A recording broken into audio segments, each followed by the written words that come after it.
The autumn wind swept across the Kansas plains like a restless spirit, carrying with it the scent of dying grass and distant rain.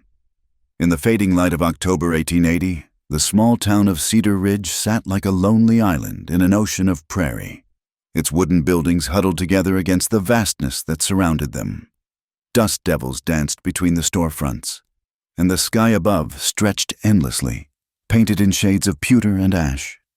Clara Weston stood at the window of her father's grand house, the finest residence in Cedar Ridge, watching the world turn silver under the cold wind.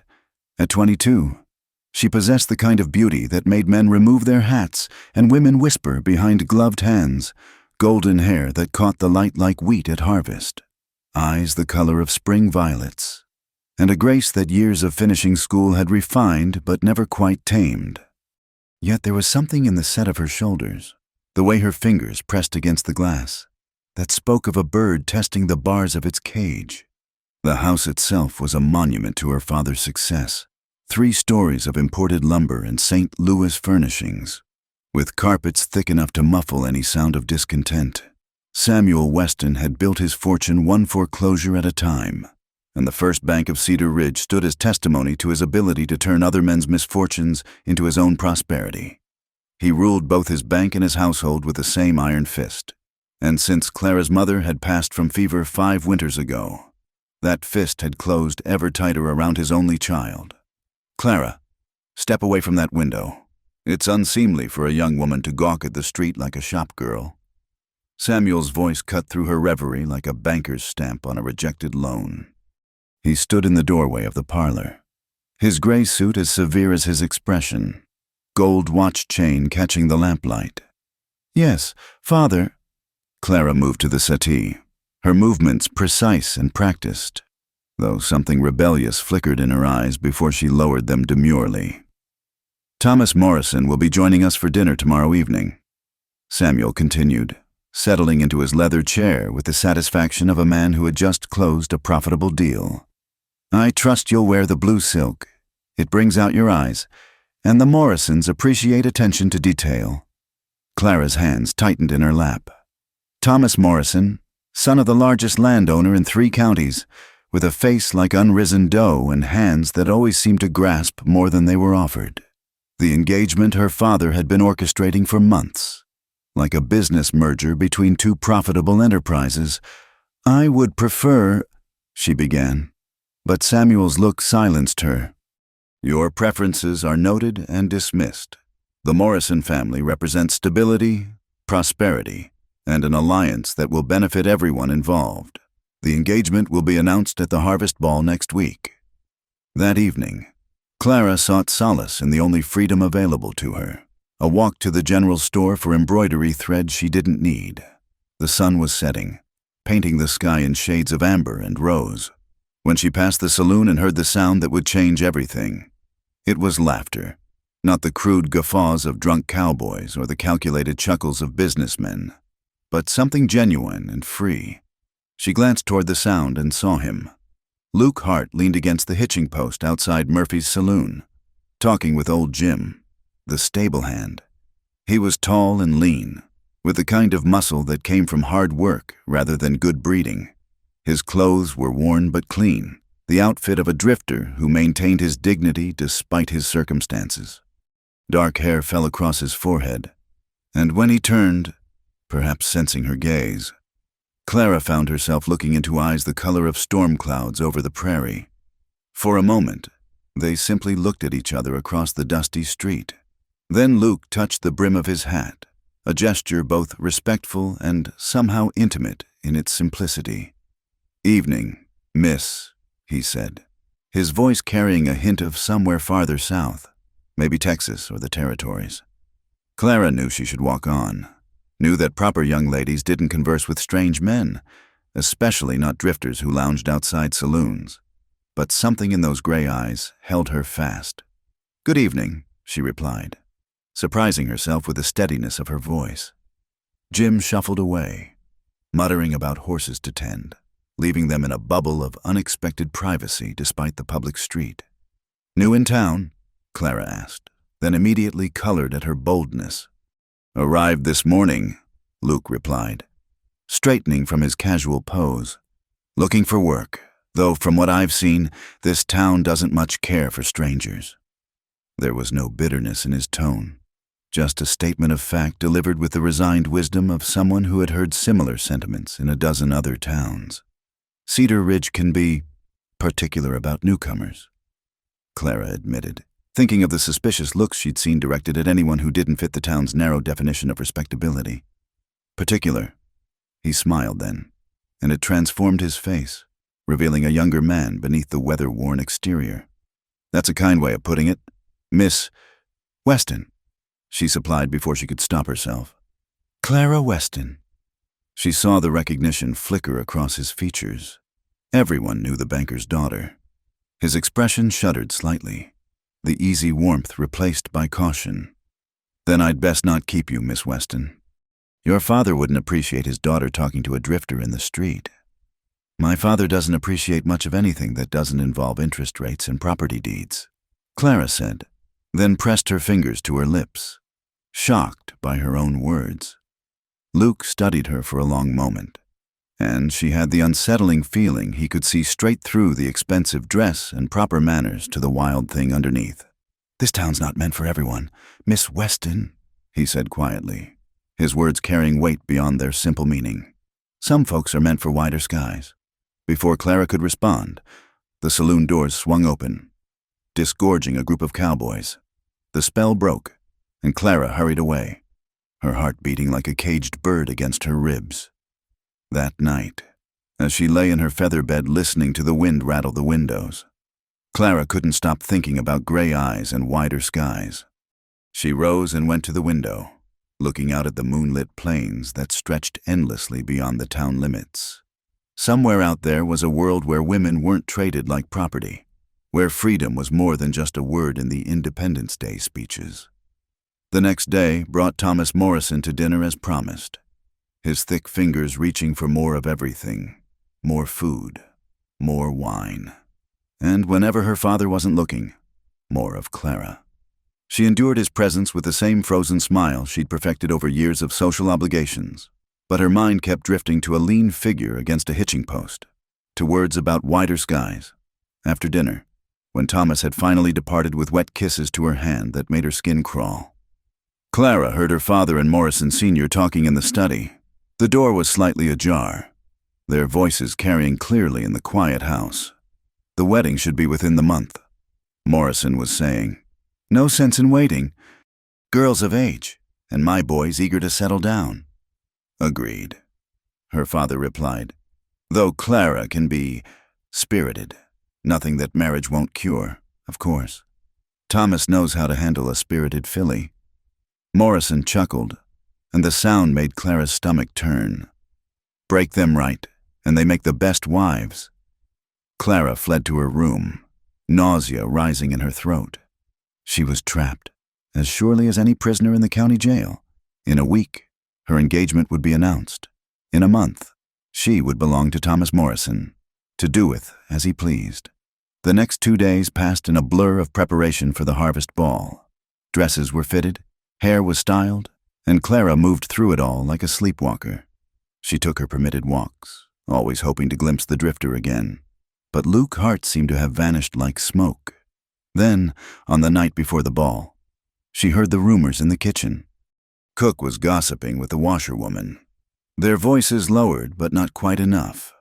That drifter, the one who came to town earlier this week. Hart, I think his name was.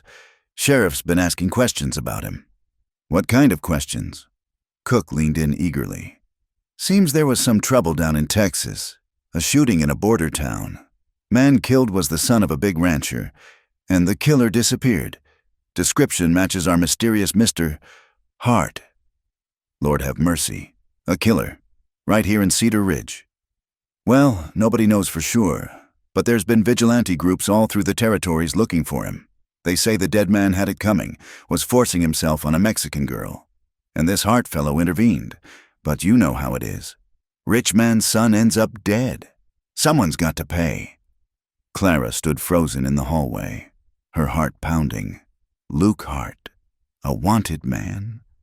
It explained the caution in his eyes, the way he'd spoken about towns not welcoming strangers. He was running from something, just as she desperately wished she could run. That night, as the town slept and the moon rose full and bright over the plains, Clara made her decision. She packed a small bag with her plainest clothes, took the money she'd hidden away over the years, birthday gifts and Christmas coins her father didn't know about, and slipped out of the house like a shadow. She found Luke at the edge of town, saddling his horse in the livery stable by moonlight. He spun at her approach, hand moving instinctively toward his hip before recognizing her. "Miss Weston, what are you doing here?" "I heard about Texas," she said simply. "About why you're running." His face hardened. "Then you should go home, associate with men like me, and you'll find yourself at the end of a rope too." "I'm already at the end of a rope," Clara said, stepping into the moonlight so he could see the determination in her face. "It's just made of silk instead of hemp." She told him about Thomas Morrison, about the wedding, about being traded like cattle. As she spoke, something shifted in Luke's expression. "You're asking me to help you run away," he said. Not a question, but a statement. "I'm asking you to help me live," Clara corrected. "Just for a while, just until I can figure out where to go, what to do. I have money." "Keep your money," Luke interrupted. "If we do this, if you come with me, there's no going back. Your reputation will be ruined. They'll say I kidnapped you or worse. Every lawman and vigilante group between here and California will be looking for us." "Let them look," Clara said fiercely. "I'd rather be hunted across every plain and mountain in the West than spend one night as Thomas Morrison's wife." Luke studied her for a long moment, and Clara held her breath. Then, slowly, he nodded. "There's a spare horse in the back stall. Can you ride?" "Well enough." "Then we leave now, while the moon is high. We'll head west, toward Colorado. I know some places where we can lay low." He paused, fixing her with those storm cloud eyes. "Last chance to change your mind. Miss Weston." Clara grabbed the saddle from the rack, her answer clear. As she prepared the horse with hands that trembled only slightly, she heard Luke whisper, almost to himself. "Banker's daughter ran to the drifter. God help us both." Within minutes, they were mounted and moving through the silent streets of Cedar Ridge. The grand house where Clara had been imprisoned all her life faded into the darkness behind them. Ahead, the plains stretched endlessly under the moon, silver grass rippling like an ocean in the wind. As they passed the last building and spurred their horses into a gallop, Clara felt something break loose inside her chest. Not her heart, but the cage around it. She was riding into danger, into uncertainty, into a future that held no promises except the possibility of freedom. The moon watched their flight with an indifferent eye, casting their shadows long and dark across the prairie. Behind them, Cedar Ridge slept on, unaware that by morning, the banker's daughter would be gone, and the hunt would begin. The horses' hooves drummed against the hard-packed earth as Luke and Clara rode through the night, the moon casting everything in shades of silver and shadow. Luke kept glancing back at her, still hardly believing that Samuel Weston's daughter was riding beside him into the vast unknown. Her face was set with determination, though he could see the fear flickering beneath fear, not of him, but of what they'd left behind and what lay ahead. "We need to put distance between us and Cedar Ridge before dawn," Luke called over the wind.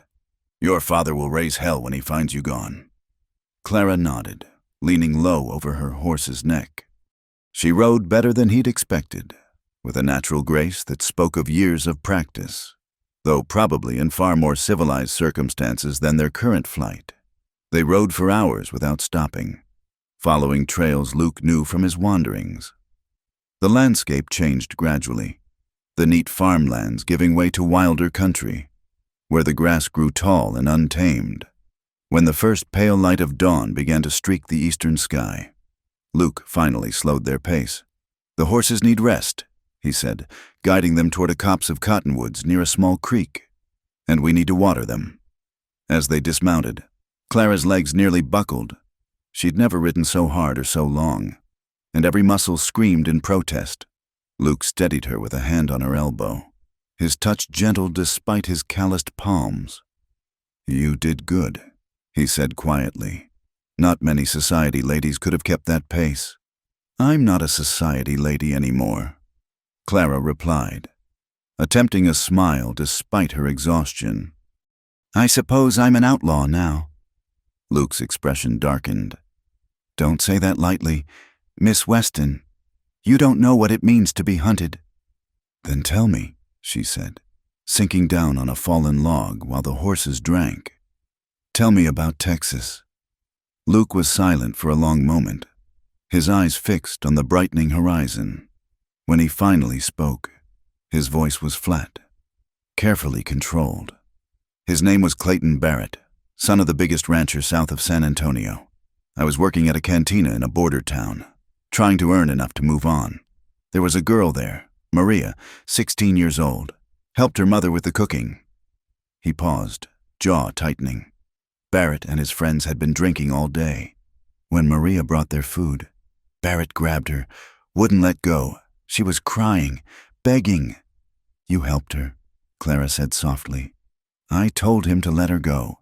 He laughed, said a drifter had no business telling a Barrett what to do. When he started dragging her toward the back room, Luke's hand moved unconsciously to his hip. "I didn't mean to kill him, just wanted to stop him, but he pulled a knife, and then it happened fast. His friends ran. By the time the sheriff arrived, Barrett was dead, and I was standing over him with blood on my hands. But it was self-defense. Surely Barrett's father owns half of Texas. The sheriff was in his pocket. They were talking about a lynching before the sun set." Luke's smile was bitter.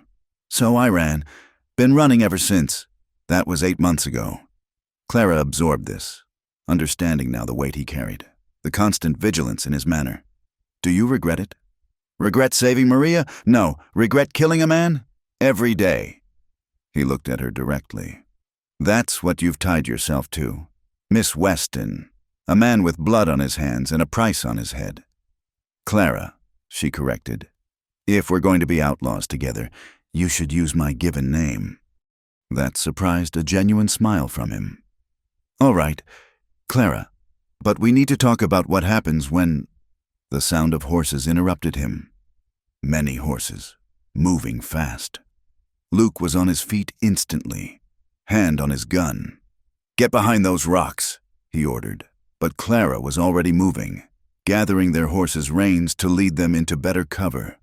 Through the trees, they could see the dust cloud rising from the prairie. As the riders drew closer, Luke recognized the lead figure, Thomas Morrison, his doughy face red with rage. Beside him rode Sheriff Conway, and behind them, at least a dozen men from town. "They made better time than I expected," Luke muttered. "Your father must have discovered you gone early." Clara pressed close to him behind the rocks, her heart hammering. Through the thin screen of branches, they could hear Morrison's voice carrying on the morning air. "The tracks lead this way. That saddle tramp kidnapped her. I know it. When I get my hands on him—" "Now, Thomas," the sheriff's voice was placating. "We don't know for certain she was taken against her will. Are you questioning me, Conway? That's my future wife out there, stolen by some Texas killer. Father says if you can't handle this, he'll find a sheriff who can." Luke felt Clara tense beside him. Carefully, he placed a hand over hers, a silent warning to stay still. The posse was passing within 50 yards of their position. "Split up," Morrison commanded. "Check every grove, every gulch. They can't have gotten far." For agonizing minutes, the searchers combed the area. One rider came so close they could see the tobacco stains on his teeth. Clara held her breath, pressing her face against Luke's shoulder. His arm came around her, protective and steady. Finally, miraculously, the searchers moved on.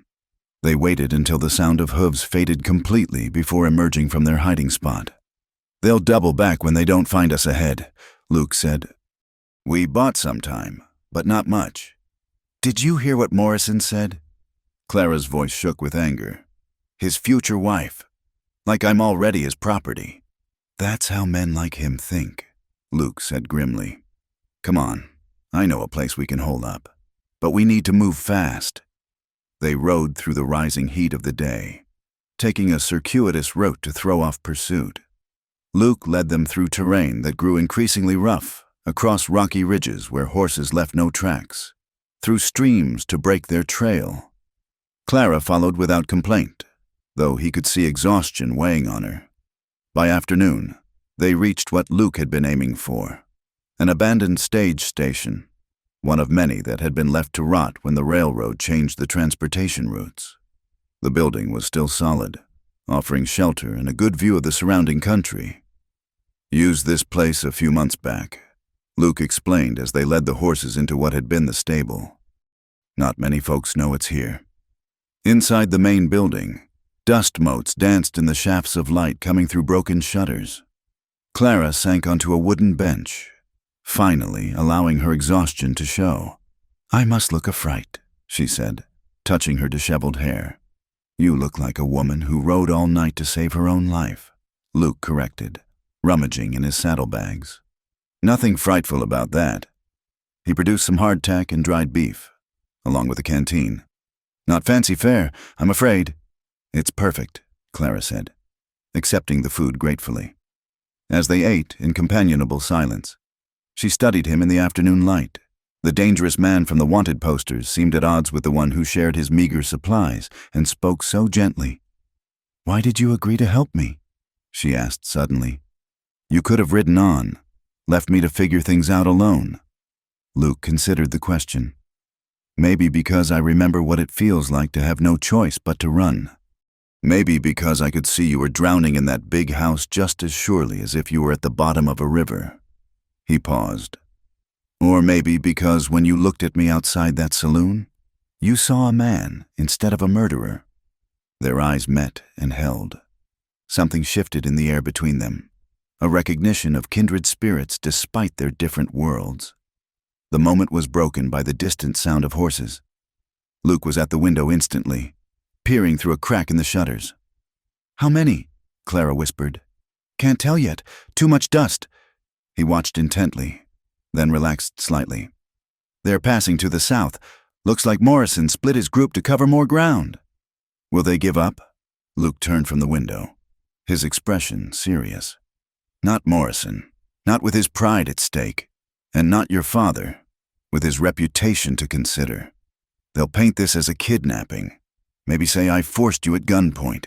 It's the only story that saves face for them." "Then we keep running," Clara said firmly. "How far to Colorado?" 3, maybe 4 days if we push hard. But Clara," he sat beside her on the bench, "you need to understand what this means. Every town we'd pass through, every person who sees us together, they'll all be looking for the banker's daughter and the drifter who stole her. Your life as you knew it is over. That life was over the moment my father promised me to Thomas Morrison." Clara replied, "At least now I'm choosing my own fate."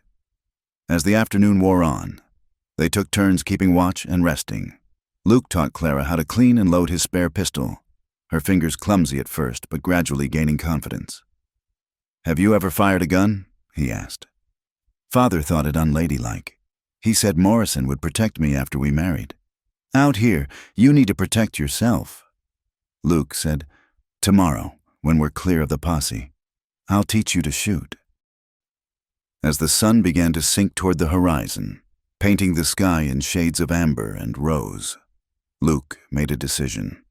"We'll ride at night from now on," he announced. "Rest during the day when we can find cover. It's harder on us and the horses, but harder still on those following." Clara nodded, trusting his judgment. As they prepared to leave their temporary shelter, she impulsively caught his hand.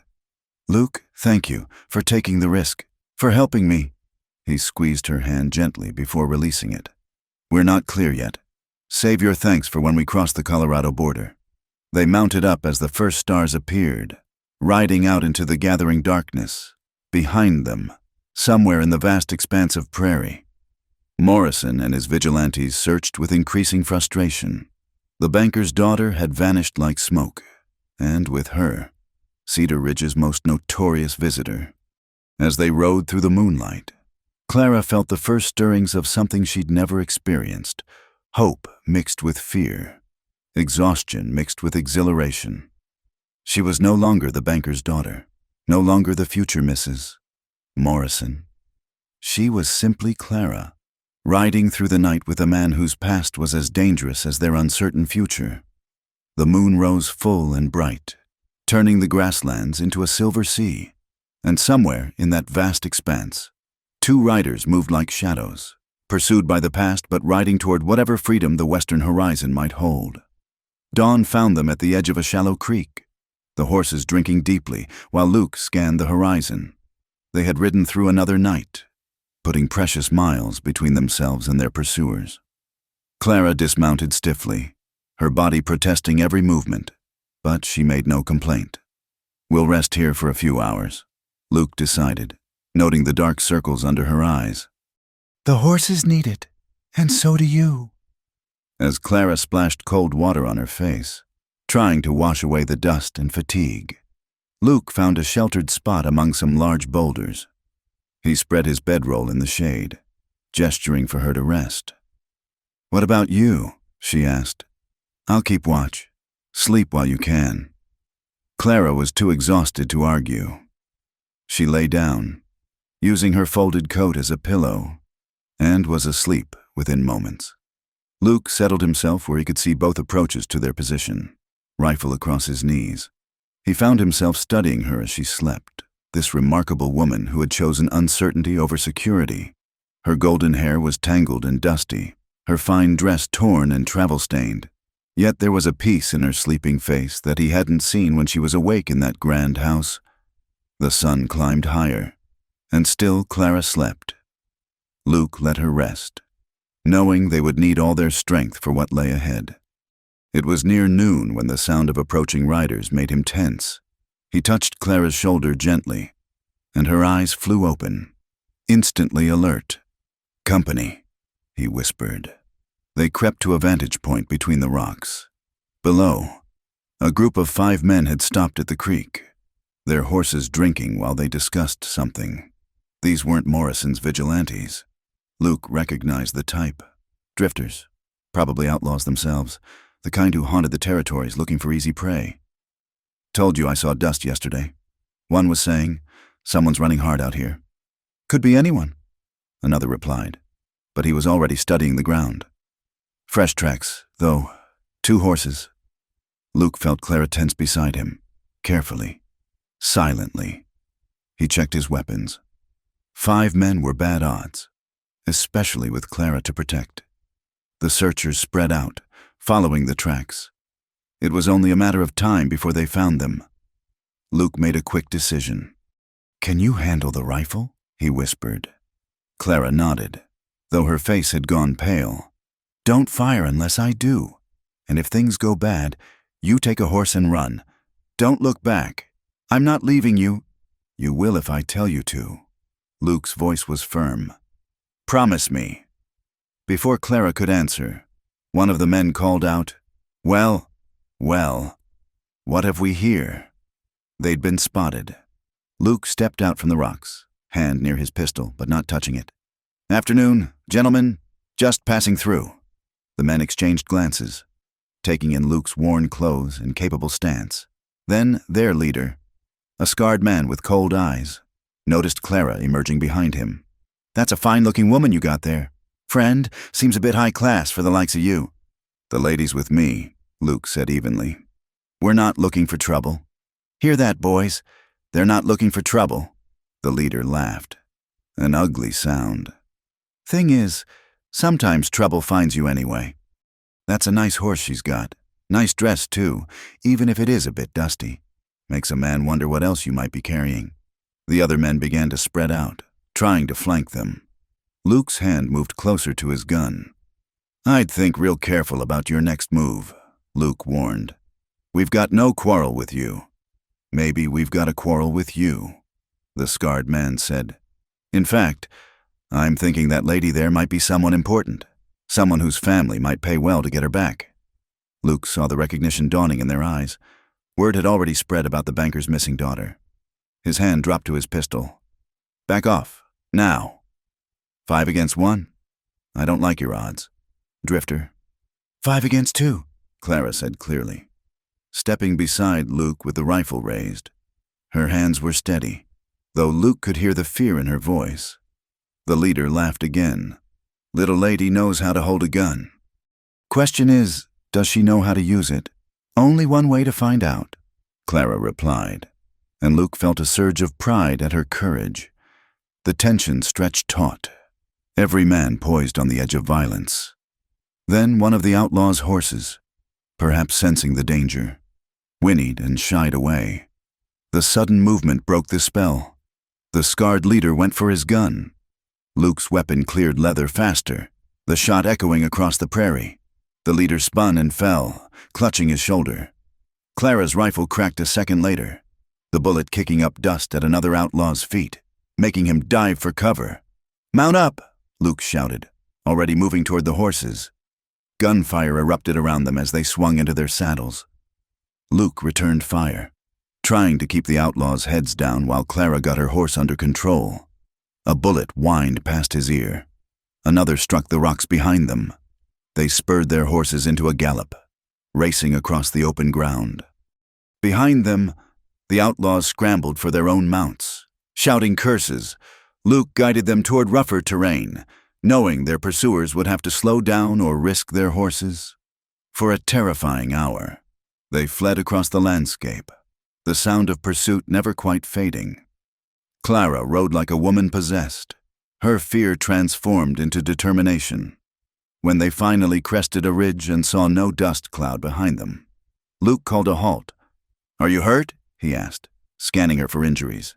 "No, I'm fine." Clara's voice shook, the reality of what had just happened hitting her. "I shot at a man. I actually shot at him." "You did what you had to do," Luke said firmly. "You saved both our lives back there." Is this what it's like? Always running, always fighting. Luke wanted to comfort her, to tell her it would get easier, but he wouldn't lie to her. Sometimes the territories are full of men like that, looking to take what isn't theirs. But you handled yourself well. Your father might not have taught you to shoot, but you've got natural courage. They found shelter in a box canyon as the afternoon waned, a place where they could defend if necessary. Luke showed Clara how to reload the rifle, how to sight properly, how to squeeze the trigger rather than jerk it. She was a quick learner, driven by the newfound understanding that her life might depend on these skills. As the sun began to set, they practiced with the pistol too. Clara's first shots went wide, but gradually she found her rhythm. "It's heavier than I expected," she said, adjusting her grip as Luke had shown her. "Everything's heavier out here," Luke replied. "Freedom comes with a weight all its own." They made camp as darkness fell, not daring to light a fire that might draw attention, sharing cold rations and water. They sat close together against the evening chill. "Those men back there," Clara said quietly. "Do you think they were connected to Morrison's group?" "No, just bad luck. But they'll talk when they hit the next town. Word will spread that we were seen heading west." Luke paused. "We might need to change direction. Throw them off our trail. Whatever you think is best, I trust you." Her simple faith in him was both warming and worrying. Luke knew the weight of being responsible for another person's life, especially someone like Clara, who had risked everything to escape. "Tell me about Colorado," Clara said, changing the subject. "What's it like? Wild, beautiful, mountains that touch the sky, valleys so green they hurt your eyes, mining towns full of people trying to strike it rich, and empty spaces where a person can disappear if they need to." "Is that what we'll do? Disappear? For a while. Maybe. Until things cool down. There's a town called Salvation Creek, up in the mountains. Man I knew runs a small ranch there. Might have work. It's far enough from the main trails that news travels slow." Clara was quiet for a moment, then asked, "And after that?" "After that?" Luke looked up at the stars beginning to appear. "I don't know. Never had much cause to plan beyond staying ahead of the next posse." "Maybe it's time you did," Clara suggested softly. "Maybe we both should." The we in her statement hung in the air between them, full of possibility and complication. Luke knew he should discourage any thoughts of a shared future. He was a wanted man with nothing to offer but danger.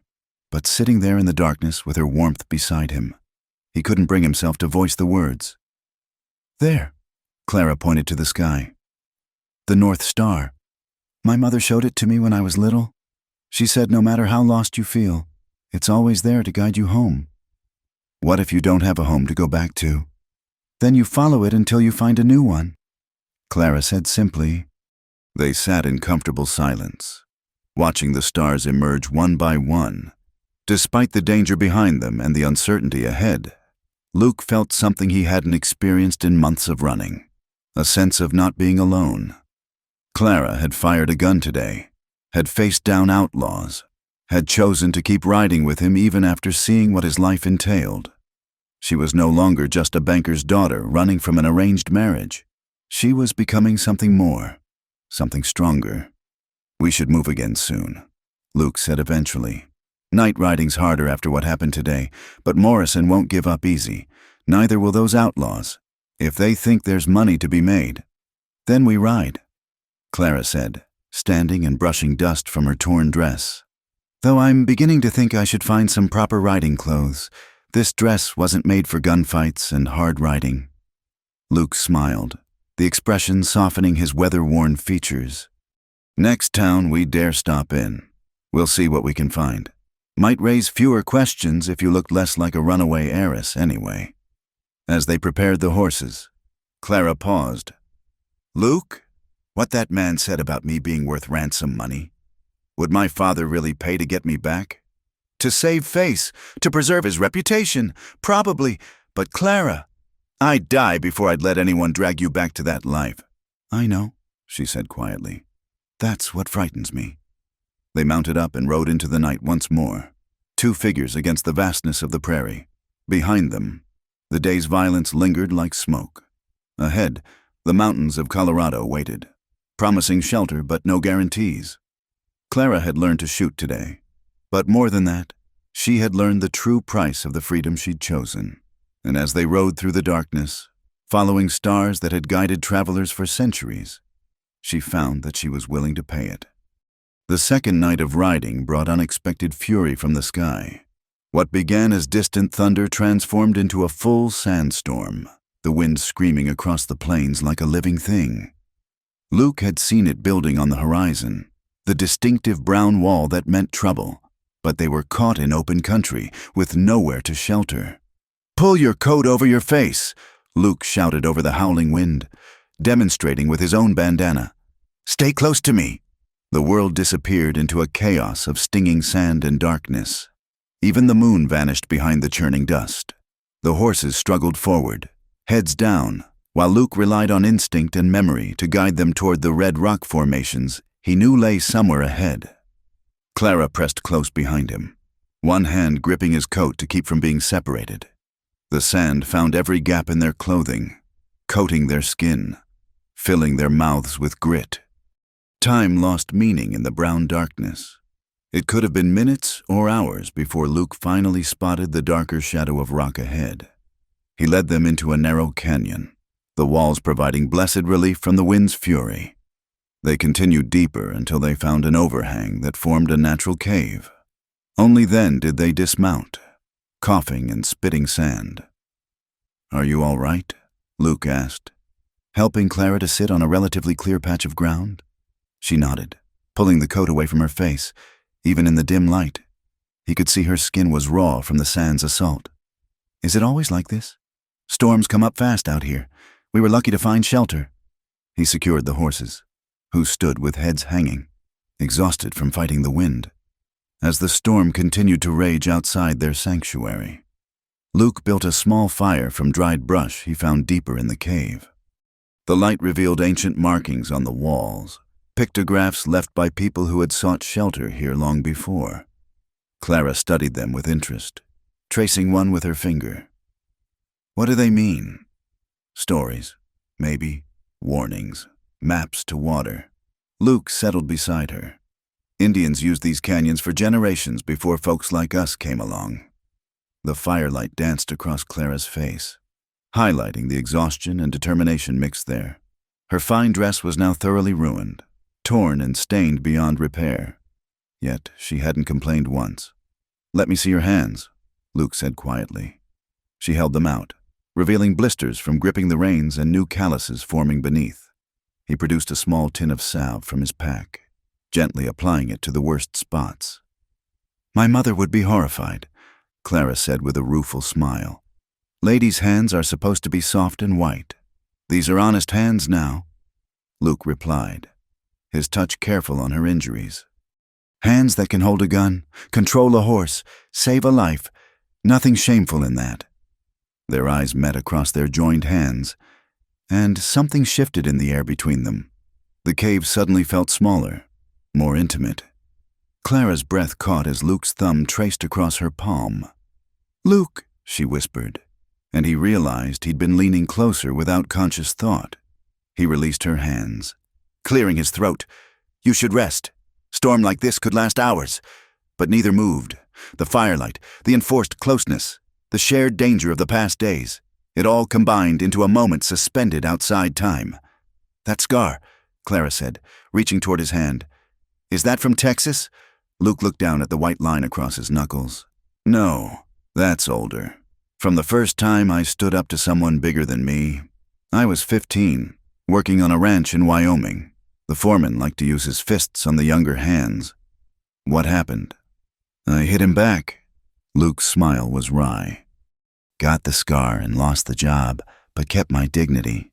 Been drifting ever since. I suppose, never found a place that felt worth staying." "Maybe you were looking in the wrong places," Clara suggested softly.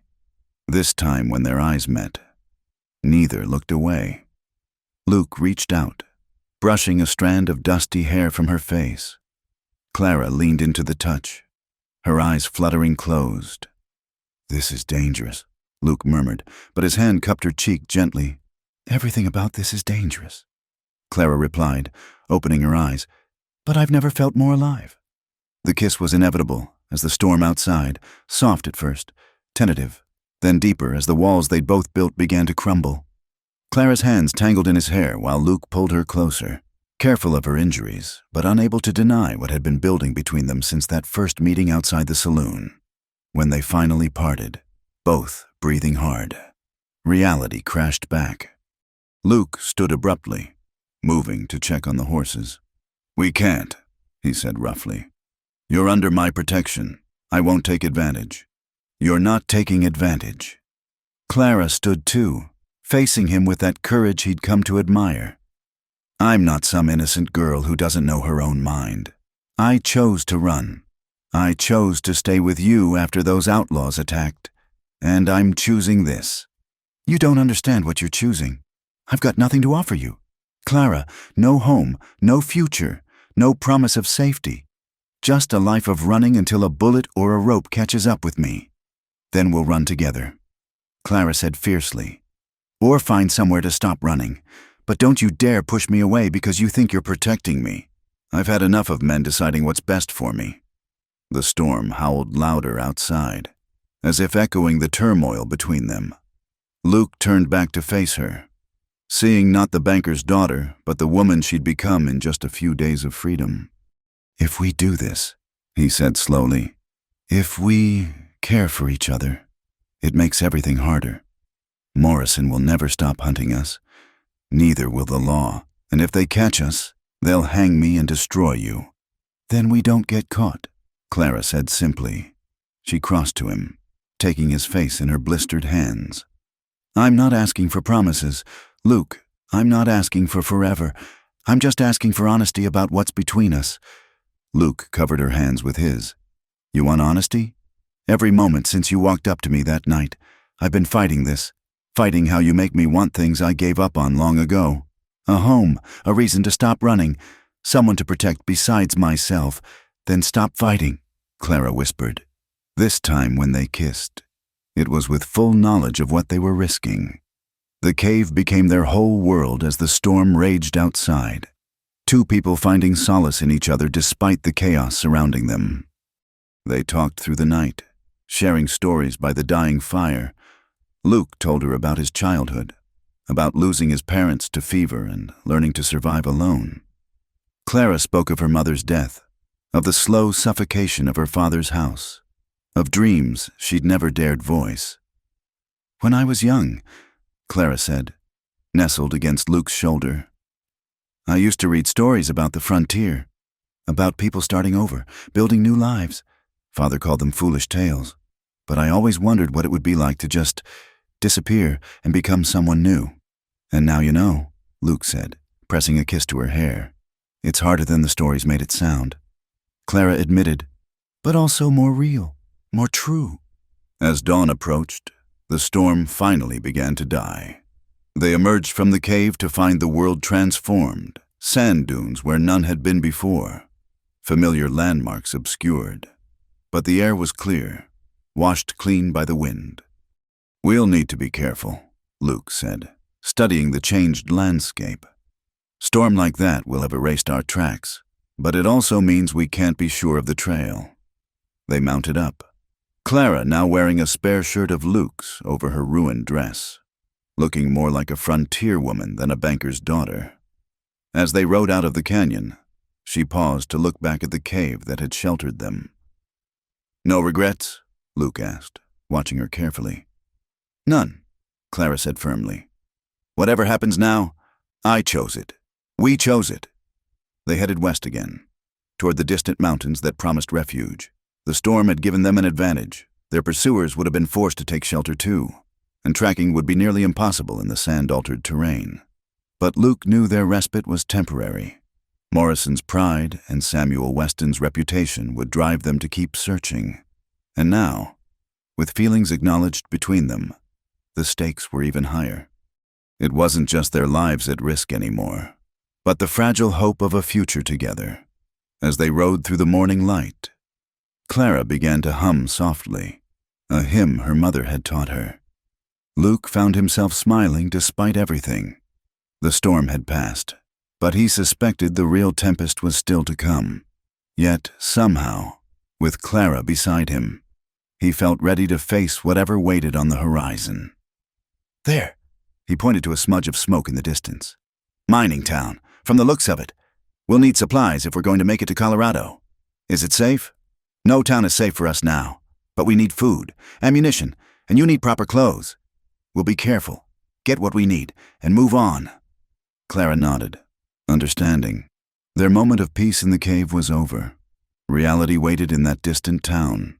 The reality of being hunted, of living outside the law, of loving someone when love itself might be the most dangerous choice of all. But as they rode toward uncertainty, neither suggested turning back. The storm had sealed something between them, a bond forged in sand and firelight and truth. Whatever came next, they would face it together. The sun beat down mercilessly as they approached the mining town of Copper Gulch, turning the landscape into a shimmering mirage of heat. Their water was running dangerously low, the horses' flanks slick with sweat and dust. Luke had pushed hard through the morning, knowing they needed supplies but wary of the risks any town presented. "Remember," he said as the first ramshackle buildings came into view, "we're just passing through. You're my wife, heading to Colorado to meet family. Keep your head down and let me do the talking." Clara nodded, pulling the brim of Luke's spare hat lower over her face. The shirt and trousers they'd fashioned from a blanket made her less conspicuous, but her bearing still spoke of a different world than this rough mining settlement. Copper Gulch was barely more than a collection of tents and hastily built structures clustered around a single muddy street. Men in dusty clothes moved between the saloons and supply stores, their faces weathered by sun and hard labor. The air smelled of horse manure, whiskey, and the acidic bite of ore processing. Luke stopped at a trough to water the horses, his eyes constantly scanning for trouble. A group of miners stumbled out of a saloon, squinting in the harsh light. One of them, a burly man with copper-colored whiskers, paused to stare at them. "That's a fine-looking horse," he commented, eyeing Clara's mount. "Don't see many like that in these parts. Been lucky," Luke replied evenly, his hand resting casually near his gun. The miner's gaze shifted to Clara, trying to see beneath the hat brim. Your woman's mighty quiet. She's tired, been riding hard. I'll bet you have, the miner said with a knowing leer. Pretty thing like that. Man would want to ride hard and fast, keep ahead of any angry fathers or husbands. Luke's jaw tightened, but before he could respond, Clara spoke up, affecting a rougher accent than her natural one. Only thing chasing us is empty bellies and dry throats. You know where we can get supplies? The miner looked surprised at being addressed directly, then laughed. Garrett's store, end of the street. Tell him Copperjack sent you. He'll treat you fair. They moved on quickly, Luke admiring Clara's quick thinking even as worry gnawed at him. The miner's words had been too knowing, too pointed. Word was spreading faster than they were traveling. Garrett's store was a dim cave of goods. Everything from mining equipment to dried beans crammed onto sagging shelves. The proprietor, a thin man with nervous eyes, watched them closely as they gathered supplies, ammunition, dried meat, hardtack, a change of clothes for Clara. That'll be $20, Garrett announced, a sum at least twice what the goods were worth. Luke started to object, but Clara touched his arm. They couldn't afford to draw attention by arguing. He paid, the coins from Clara's hidden stash dwindling alarmingly. As Garrett made change, he leaned forward conspiratorially. You folks might want to be moving on quick-like. Marshall came through yesterday, asking about a couple matches your description. Banker's daughter from Kansas and a wanted man from Texas. He said. Luke's hand moved to his gun, but Garrett raised his hands peacefully. I ain't seen nothing, mister, but others might not be so minded to keep quiet, especially with the reward being offered. How much? Clara asked quietly. 500 for information leading to capture. 1,000 for the girl returned safe. Garrett's eyes glittered with greed even as he pushed their supplies across the counter. Course, I figure folks got a right to make their own choices, but you'd best make them far from here. They left quickly, loading the supplies onto their horses. Luke could feel eyes watching from windows and doorways. The town that had seemed merely rough now felt actively hostile. We need to go, he said urgently, helping Clara mount. But as they turned toward the edge of town, their path was blocked. A group of men had gathered, led by Copperjack from the trough. His friendly demeanor had vanished, replaced by calculating avarice. Leaving so soon? He called out. Seems a shame. Why don't you folks stay a while? Have a drink with us. We're in a hurry, Luke said, his voice steady despite the tension coiling in his gut. I'll bet you are. Copperjack smiled, revealing tobacco-stained teeth. See, I got to thinking after we talked, that horse, that pretty woman trying to hide under men's clothes. Then Garrett here mentioned the marshal's visit yesterday. More men emerged from buildings, forming a loose circle. Luke counted at least 8, possibly more. His mind raced, calculating angles and options. We don't want trouble, Luke said, even as he shifted in his saddle, preparing for the worst. Neither do we, Copperjack replied. Just want what's fair. $1,000 is a lot of money. Could set a man up nice. Course, we're reasonable folks. You could maybe convince us to forget we saw you. How much? Luke asked. Buying time? Everything you got. Horses, too. You can walk out of here alive. Find your way however you can. Clara's horse shifted nervously, sensing the tension. Luke saw her hand move toward the pistol he'd taught her to use, but he gave a slight shake of his head. Too many guns. Too little cover. Counteroffer. Luke said, You let us pass, and nobody bleeds in your street today. Copperjack laughed. Big words for an outnumbered man. The standoff stretched taut, the noon sun beating down on the frozen tableau. Then, unexpectedly, salvation came from an unlikely source. What's all this, then? A new voice cut through the tension. A woman emerged from one of the buildings, older, weathered, but with an air of authority that made the miners step aside. She wore men's clothing, but carried herself with unmistakable feminine power. None of your concern, Widow Morgan, Copperjack said, but his voice held a note of respect. Everything in this town is my concern. Widow Morgan replied. She looked at Luke and Clara with sharp eyes. These folks bothering you? It was Clara who answered. We're just trying to leave peacefully, ma'am, but seems the town has other ideas. Widow Morgan studied her for a long moment, something passing between the two women. Then she turned back to Copperjack. Let them go, she said simply. Now, Widow Morgan, there's a $1,000 reward, and there's also my mine that employs half this town.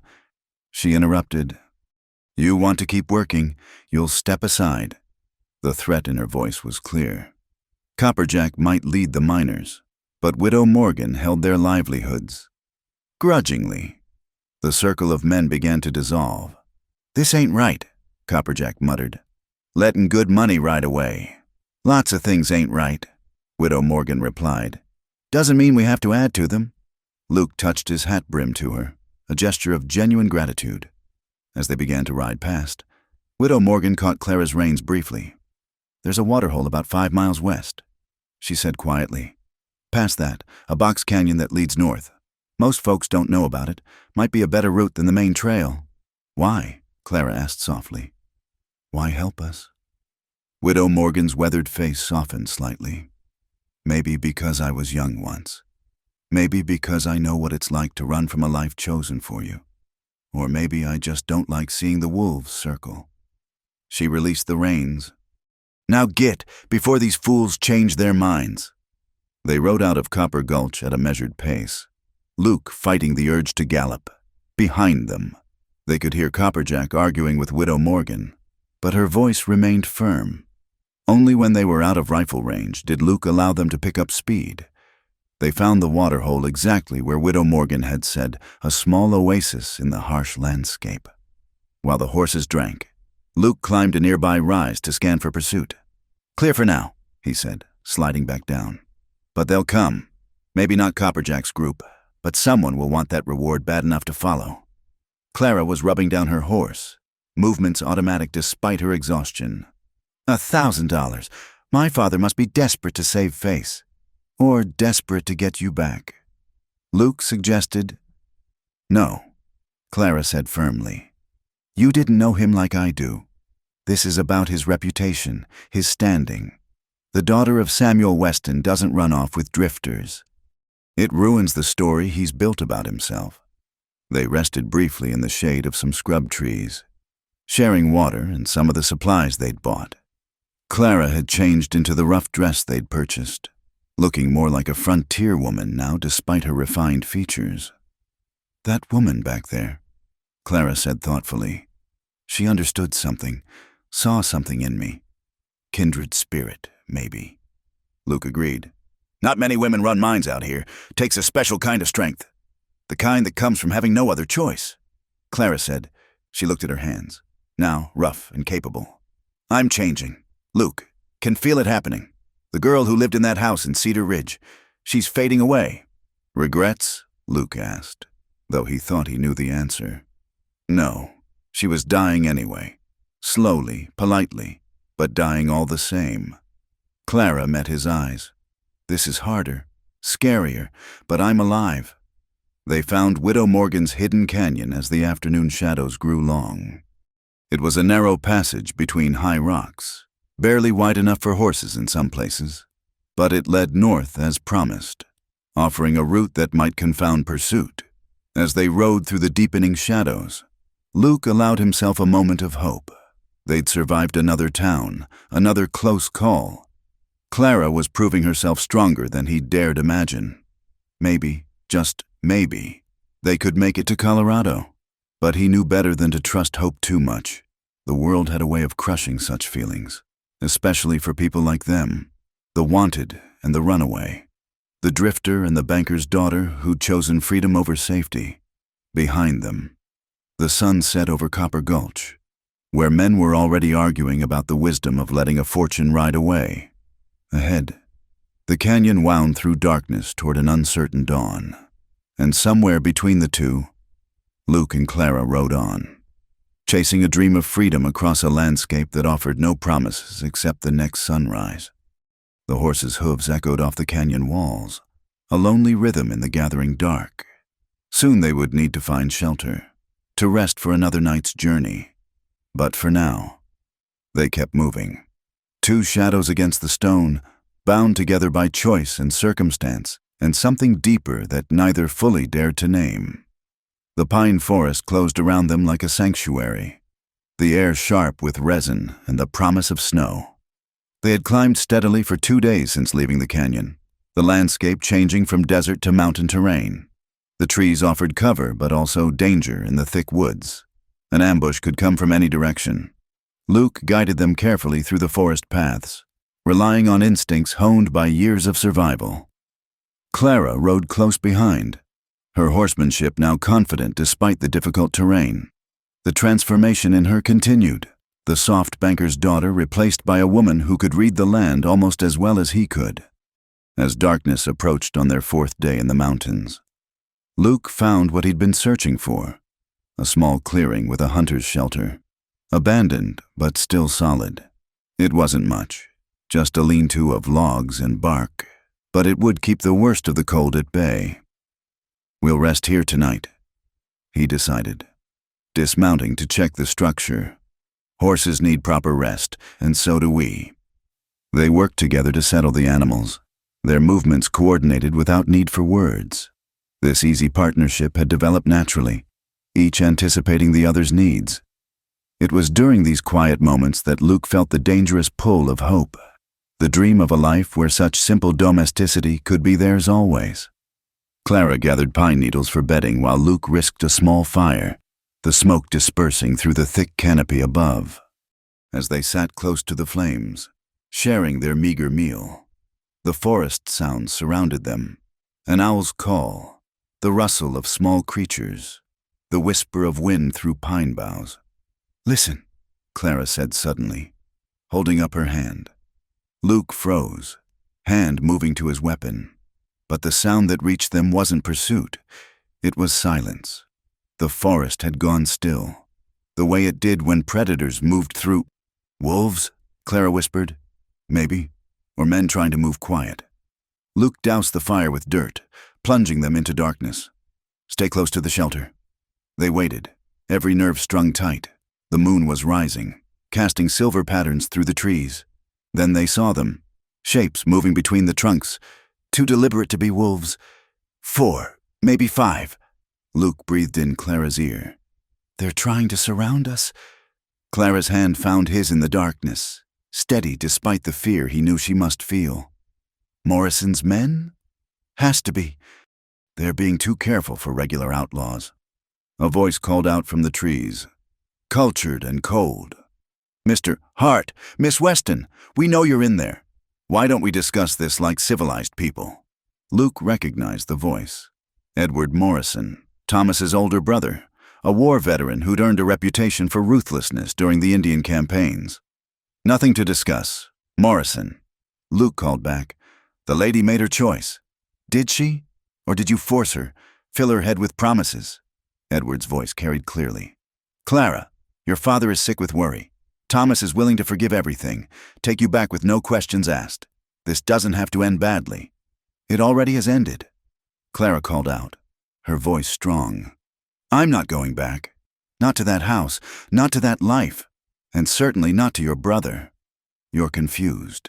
Dear, this outlaw has you under his spell. Once you're home, you'll see.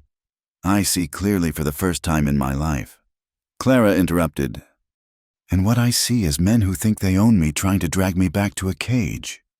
There was movement in the trees. Men repositioning.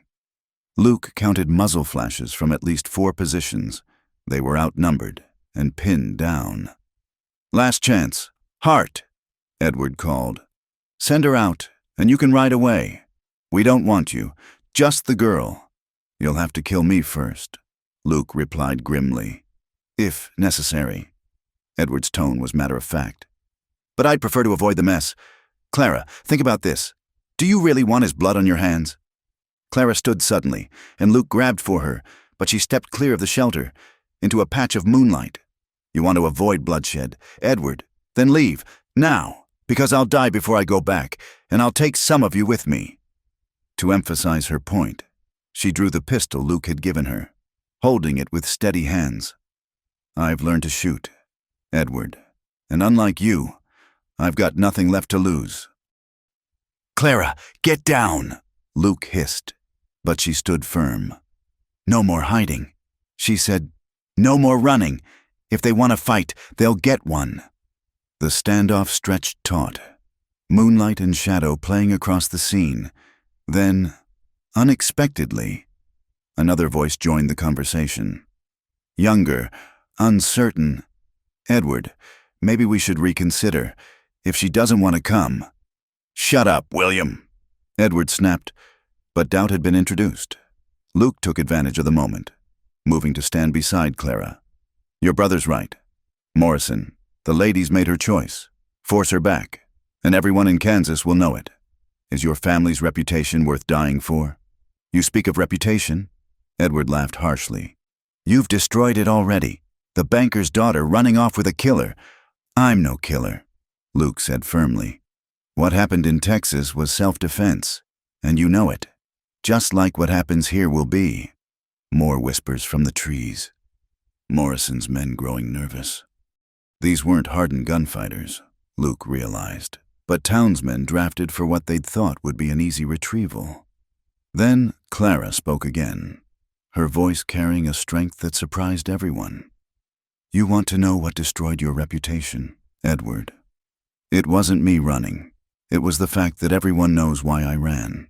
Every woman in Cedar Ridge knows what kind of man your brother is. They whisper about it at church, warn their daughters. My leaving just confirmed what they already suspected." "Lies," Edward snarled, but there was something defensive in his tone. "Truth," Clara countered. "And if you force me back, I'll speak it loud and clear. Every bruise, every forced kiss, every time Thomas cornered me when my father wasn't looking. Is that the reputation you want to protect?" The silence that followed was deafening. Luke could feel the shift in the air, uncertainty rippling through Morrison's men. These were fathers and brothers themselves, and Clara's words hit home. "She's lying," Edward said, but conviction had left his voice. "Then why did I run?" Clara asked simply. "Why would I choose this hard life over comfort and security unless I was running from something worse?" William's voice came again, stronger now. "Edward, we should go. This isn't right. Father will—" "Father isn't here," William interrupted. "And neither is Thomas.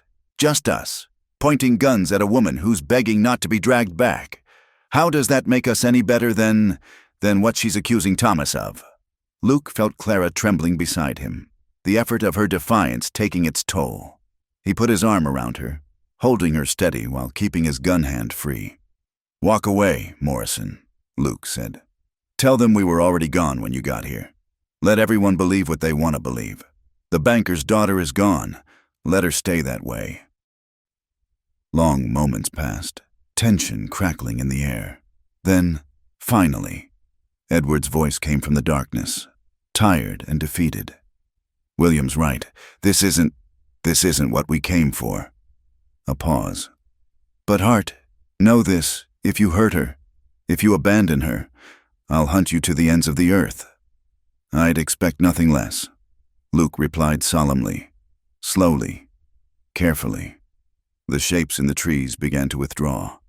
Luke and Clara remained standing, weapons ready, until the sound of horses moving away faded into the distance. Only then did Clara's strength fail. She sagged against Luke, the pistol dropping from nerveless fingers. He caught her, holding her as tremors shook her frame. "You were magnificent," he murmured against her hair. "Brave and brilliant and absolutely magnificent." "I was terrified," she admitted, her voice muffled against his chest. "But I meant every word. I'd rather die out here with you than live another day in that house." They stood holding each other in the moonlight. The danger passed, but its echo remaining. The confrontation had changed something fundamental. They were no longer just running from Clara's past. They had faced it down and won. Edward was Thomas's older brother, Luke asked as they finally returned to the shelter. "Yes, a hard man, but not without honor, I think." I think he suspected the truth about Thomas but didn't want to see it. Clara settled against Luke's side, exhaustion evident in every line of her body. Maybe now he'll have to... They rebuilt the fire, the forest peaceful once more. As they sat watching the flames, Luke marveled at the woman beside him. She had stood in the moonlight facing down armed men, speaking truths that women of her class were taught to bury. The transformation was complete. The caged bird had become a hawk. "What now?" Clara asked quietly. "They'll report back.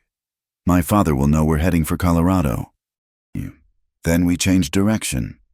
Luke decided, "Head north instead, toward Wyoming. I know people there, places we can winter if needed." "Together?" Clara asked. And despite everything, vulnerability colored the word. Luke turned to face her, taking her hands in his. "Together," he confirmed. "For as long as you'll have me. Forever, then," Clara said simply, and sealed it with a kiss that tasted of pine smoke and promise. The night deepened around them, but they had crossed a watershed. The pursuit would continue, but something fundamental had shifted. Clara had claimed her freedom not just in flight but in confrontation, speaking her truth to those who would deny it, as they finally bedded down for what remained of the night. Luke held her close, marveling at the strange turns of fate. He'd been a drifter with blood on his hands. She'd been a banker's daughter in a gilded cage. Now they were simply Luke and Clara, two people who'd found each other against all odds and chosen to face whatever came next together. The moon continued its journey across the sky, indifferent to human struggles below. But in the small shelter beneath the pines, two hearts beat in rhythm, having found in each other the home they'd never dared hope for. The morning would bring new challenges, new dangers. But for now, they had this warmth, safety, and the quiet certainty that whatever battles lay ahead, they would no longer face them alone. The full moon hung over the plains like a silver dollar, casting stark shadows across the grassland. Luke and Clara had been forced back onto open ground after leaving the mountains, the terrain offering little cover but allowing for faster travel. They'd ridden hard for 2 days since the confrontation with Edward Morrison, changing direction as planned. But Luke's instincts screamed that danger still stalked them. They'd just crested a rise when they saw them. A line of riders spread across the horizon, waiting. Not Morrison's men this time, but something worse. Even at a distance, Luke recognized the organized formation, the patient stillness of professional manhunters. "Vigilantes," he said grimly, pulling up his horse. "Must be 20 of them, maybe more." Clara's face paled in the moonlight, but her voice remained steady. "The ones from Texas? Maybe, or could be locals hired by your father. Doesn't matter much, they're blocking the pass." They were trapped on what the locals called Moonlit Plains, a vast stretch of grassland with nowhere to hide. Behind them lay the mountains they'd just left, too far to reach before the riders would be upon them. To the east and west, the land stretched endlessly flat. There, Clara pointed to a small cluster of rocks perhaps half a mile north. "It's not much, but it's something." Luke nodded, impressed again by her growing tactical sense. They spurred their horses toward the rocks, knowing the Vigilantes had seen them, knowing the race was on. The thunder of hooves filled the night as their pursuers gave chase. Luke could hear shouts, the crack of warning shots.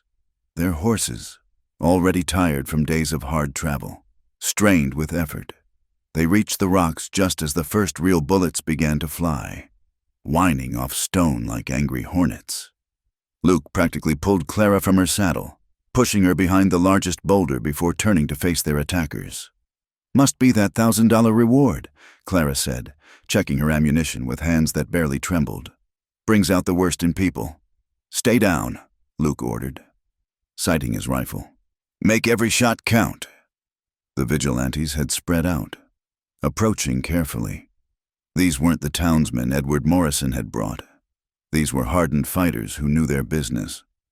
Luke recognized the tactics, the way they covered each other's advance. "Luke Hart," A voice boomed across the plains.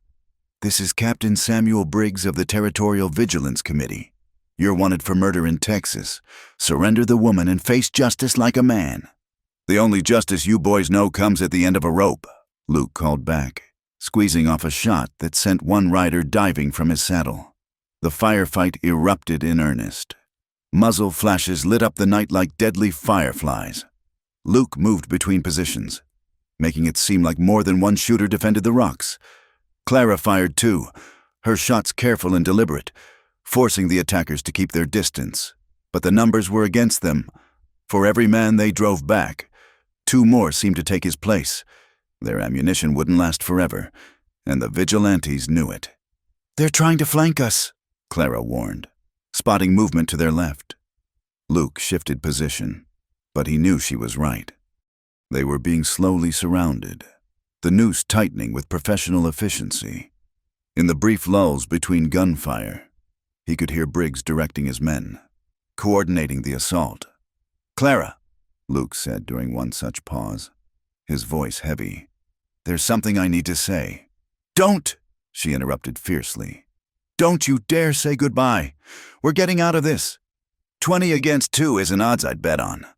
"Then it's good I'm not a gambling woman," Clara replied, squeezing off another shot. "Though I did bet everything on a drifter, so maybe I am." Despite their situation, Luke felt his heart swell.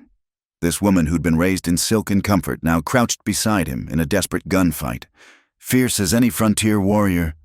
The moon climbed higher, illuminating the battlefield with cruel clarity. Luke could see the Vigilantes tightening their circle, professional and methodical. Soon they'd be close enough to rush the rocks, and that would be the end. "Hart!" Briggs called again. "This is your last chance. The woman doesn't have to die for your crimes." "My only crime was saving a girl from a monster," Luke shouted back. "Just like I'm saving this one from a different kind of monster." "The law says different?" "Then the law is wrong." Clara touched his arm. "Luke, I have an idea. It's desperate, but desperate is all we've got left. The horses," she said. "If we could spook them, create confusion." Luke understood immediately. It was risky, possibly suicidal, but better than waiting to be overrun. "You still have those matches?" Clara produced them from her pocket, along with some of the oil they used for the lamps. "Always prepared now," she said with a ghost of a smile, working quickly while Luke provided covering fire. Clara soaked strips torn from her petticoat in oil. The Vigilantes were close enough now that individual faces were visible in the moonlight, close enough that the end seemed inevitable. "Now," Luke said. Clara lit the strips and they threw them toward the Vigilantes' horses. The flaming cloth arced through the night like falling stars. Some missed, but enough found their targets, not harming the animals but frightening them into chaos. Horses reared and bolted. Men cursed and fought to control their mounts. In the confusion, Luke grabbed Clara's hand. "Run!" They sprinted for their own horses, bullets cracking around them. Clara's mount had broken free in the firefight, but Luke's remained. He swung into the saddle, pulling Clara up behind him. "Ride!" she shouted, firing back at their pursuers as Luke spurred the horse into a desperate gallop. They burst from the rocks into open ground, the horse straining under their combined weight. Behind them, the Vigilantes struggled to reorganize, but already some were mounting up to give chase. The moonlit plains stretched endlessly ahead, offering no shelter, no hope of escape. Their horse was tiring, foam flying from its mouth. Luke could feel Clara's arms tight around his waist, her body pressed against his back. "There!" Clara pointed to a dark line on the horizon. "The river gorge." Luke saw it too. The Black Rush River carved a deep canyon through the plains. If they could reach it, maybe find a place to cross or hide. But it was so far, and the thunder of pursuit was growing louder. A bullet tugged at Luke's sleeve. Another whined past Clara's ear. Their horse stumbled, recovered, but was slowing. The Vigilantes were gaining. "Luke," Clara said in his ear, her voice calm despite everything. "If we don't make it, we'll make it. But if we don't, I want you to know, these days with you have been the only real life I've ever lived. No regrets. Luke's throat tightened. He wanted to tell her so many things, how she'd changed him, given him something to fight for besides survival, shown him that running could be toward something instead of just away. But there was no time for words, only the desperate race against death. The gorge grew closer, its edge marked by scattered boulders and scrub brush. Luke could see the moonlight glinting off water far below. The black rush was well named. Even from here, he could hear its roar. "They're too close," Clara said, looking back. The lead vigilantes were only 100 yards behind now, close enough that Luke could see Briggs's face twisted with determination. Then their horse stumbled again, and this time didn't recover. They went down hard, Luke trying to shield Clara as they hit the ground and rolled. Stars exploded across his vision, pain shooting through his shoulder. "Luke!" Clara was pulling at him, trying to get him to his feet. Blood ran down her face from a cut, but she was alive, moving. The vigilantes were almost upon them. Luke struggled up, pushing Clara behind him, his gun rising for a last stand. This was how it would end. Then, not at the end of a rope, but under the moon on the vast plains, protecting the woman he'd come to love. "I'm sorry," he said to Clara. "I couldn't get you far enough." "You got me to freedom," she replied fiercely, her own gun ready. "That's far enough." The riders thundered toward them, weapons raised. Luke sighted on Briggs, determined to at least take the leader with him. His finger tightened on the trigger, and then new gunfire erupted from the rocks near the gorge. Different guns, different shooters. Vigilantes tumbled from saddles. Horses screamed and wheeled. In seconds, the organized charge became chaos. "What the hell?" Luke gasped. From the shadows of the gorge emerged other riders, a mixed group, some in cavalry uniforms, others in civilian clothes. Leading them was a man Luke recognized with shock, U.S. Marshal James Crawford, known for his strict but fair enforcement of federal law. "That's enough, Briggs," Crawford's voice carried across the plains. "This is federal jurisdiction now." The surviving vigilantes milled in confusion, caught between their quarry and this new threat. Briggs wheeled his horse around, face furious. "These are wanted criminals. Marshal, we have every right—" "You have no rights here," Crawford cut him off. "Luke Hart is wanted for questioning in Texas, not summary execution. And unless you have a warrant for Miss Weston, kidnapping her would make you the criminals. She was abducted. She looks pretty free to me." Crawford observed. "Miss Weston, are you here of your own will?" "I am," Clara called out, stepping forward despite Luke's attempt to hold her back. "I left of my own choice, and I'll testify to that in any court." Crawford nodded. "Then you boys are done here. Ride out now, or face federal charges for attempted murder." For a moment, the night balanced on a knife's edge. Then, slowly, Briggs holstered his weapon. "This isn't over, Hart," he snarled. "The law will catch up to you." "Maybe," Crawford said mildly. "But it'll be real law, not vigilante justice. Now get." Reluctantly, the vigilantes withdrew, helping their wounded. They disappeared into the night, leaving Luke and Clara standing in the moonlight, hardly daring to believe their reprieve. Crawford rode closer, his weathered face unreadable. "Mr.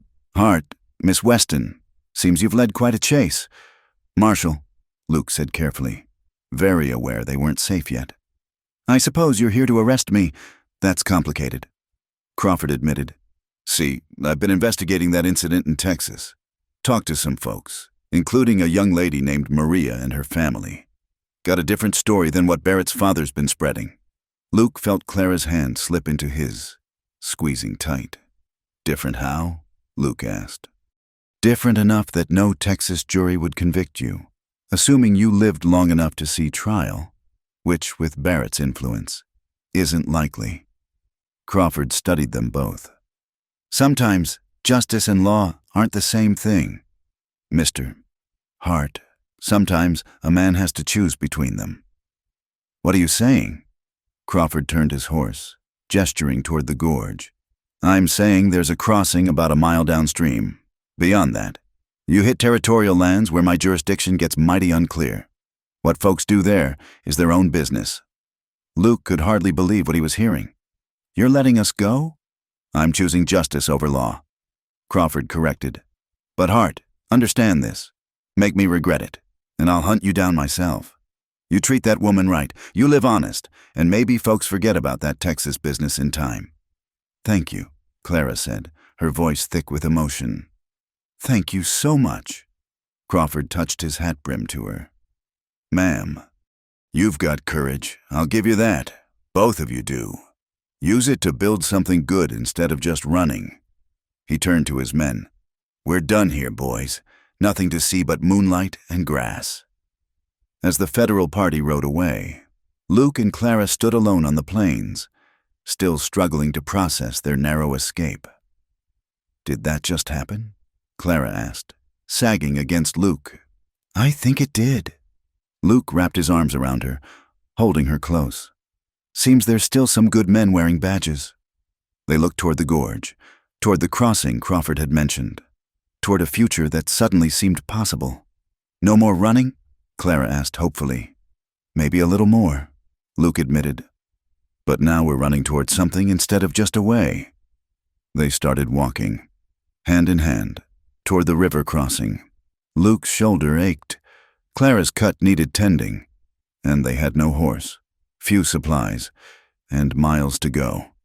But they were alive, together, and for the first time since that night outside the saloon in Cedar Ridge, Luke dared to believe they might actually find the freedom they sought.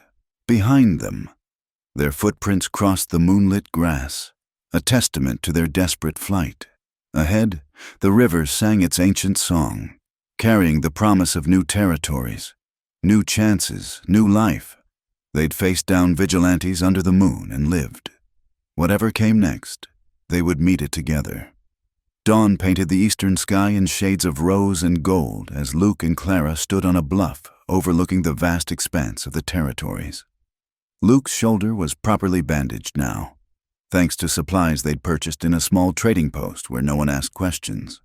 Clara's cut had healed to a thin line, a permanent reminder of their escape at Moonlit Plains. They'd been traveling for 3 days since Marshal Crawford's intervention, moving steadily westward toward the promise of a new life. The landscape had changed from plains to the beginnings of mountain country, where tall pines whispered secrets and clear streams ran cold from snowmelt. There, Luke pointed to a valley below, where smoke rose from chimneys and fields showed the neat patterns of cultivation.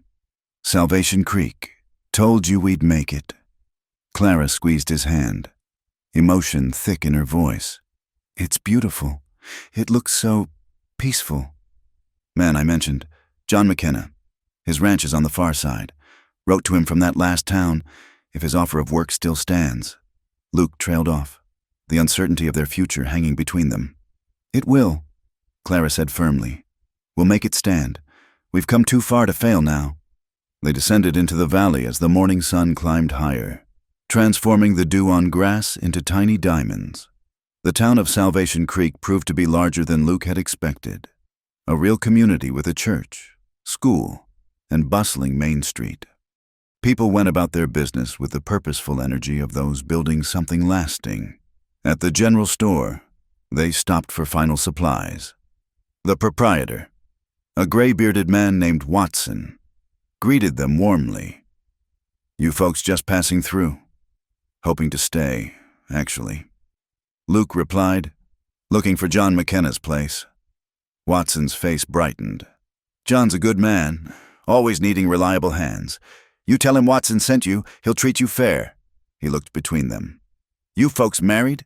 Luke felt Clara tense beside him, but before he could answer, she spoke up. We are, just recently. Well, congratulations. Watson beamed. Always good to see young families settling here. We're building something special in Salvation Creek. As they left the store, Luke murmured, that was quick thinking. Was it a lie? Clara asked, looking up at him. After everything we've been through, everything we've promised each other, aren't we married in every way that matters? Luke stopped walking, turning to face her fully. The morning sun caught her hair, turning it to spun gold.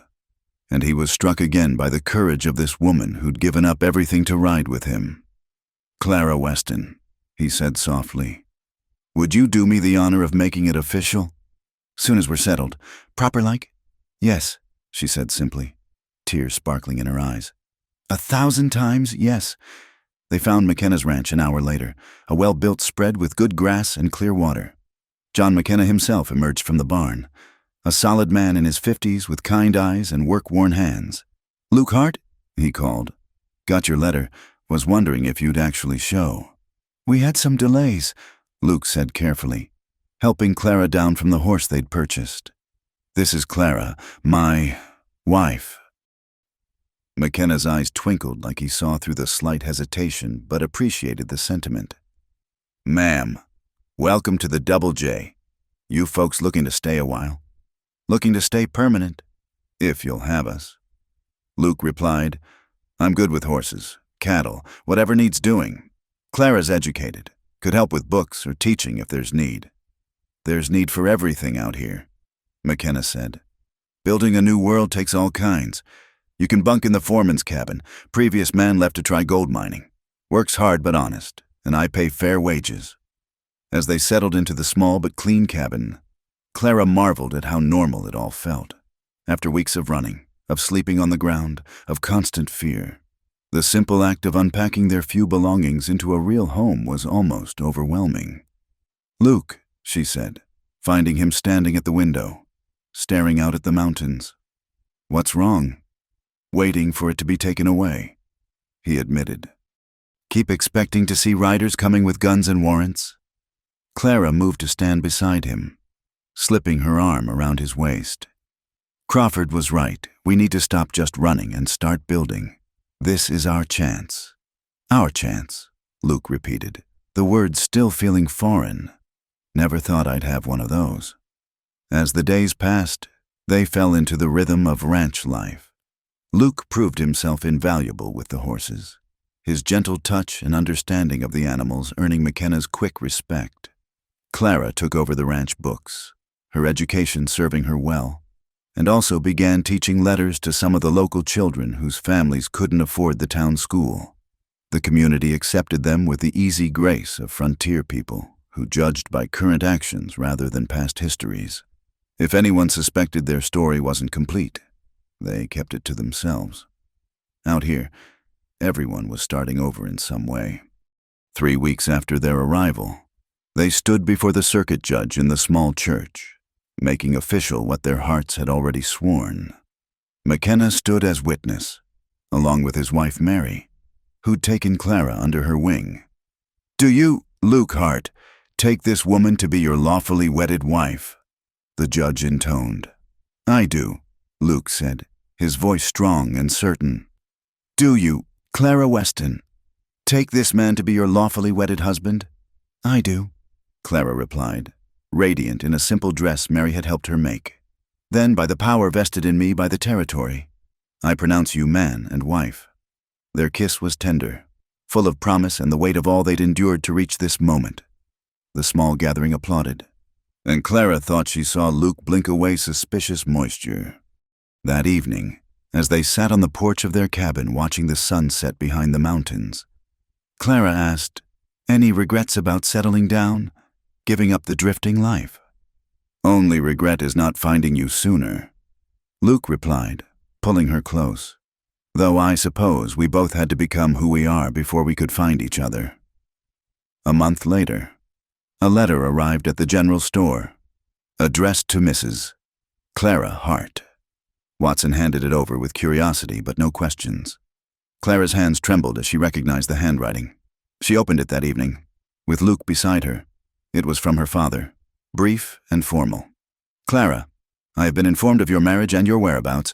While I cannot condone your choices, I am relieved to know you are alive and, apparently, well, Thomas Morrison has married a more suitable match for all concerned.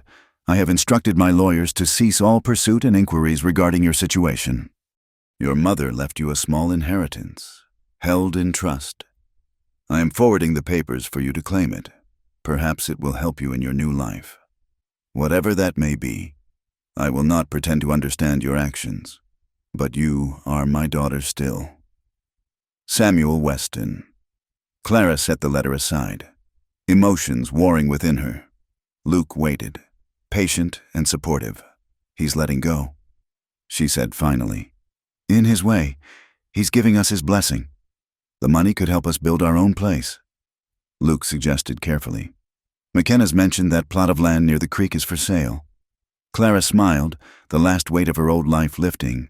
Our own place, our own life, free and clear. As autumn turned to winter, they purchased that land with Clara's inheritance. The community came together to help them raise a house.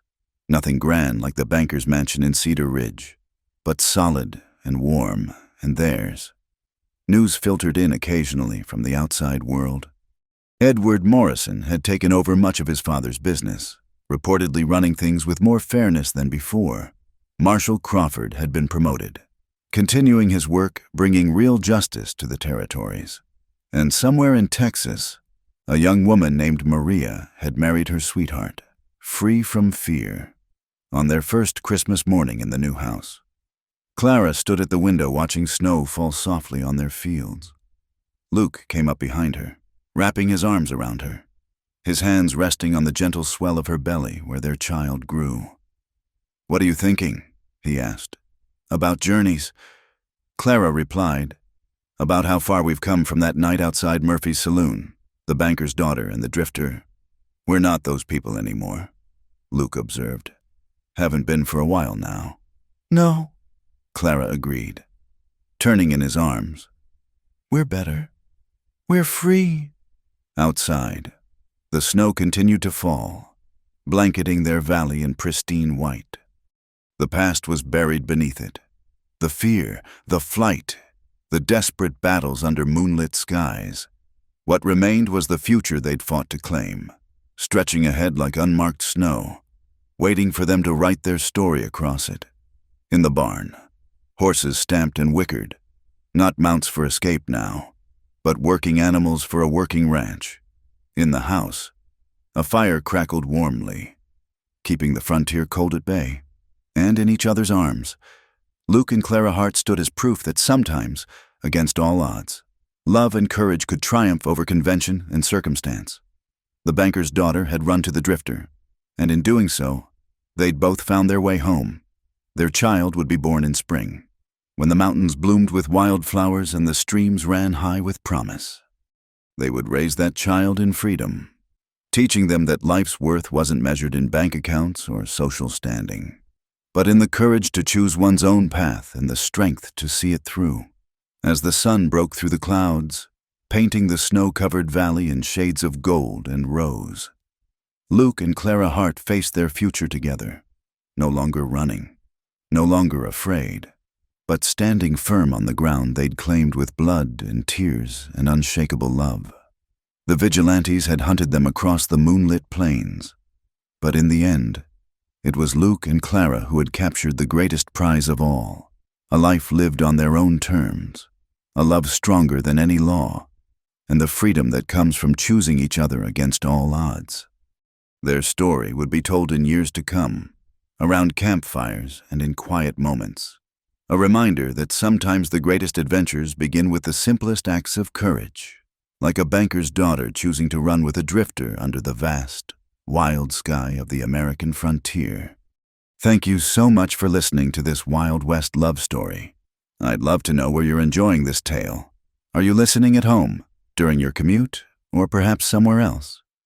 Please subscribe to the From Wild West channel and share your thoughts about Clara and Luke's journey in the comments below.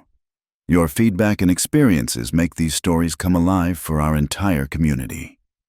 Until next time, keep riding toward your own horizon.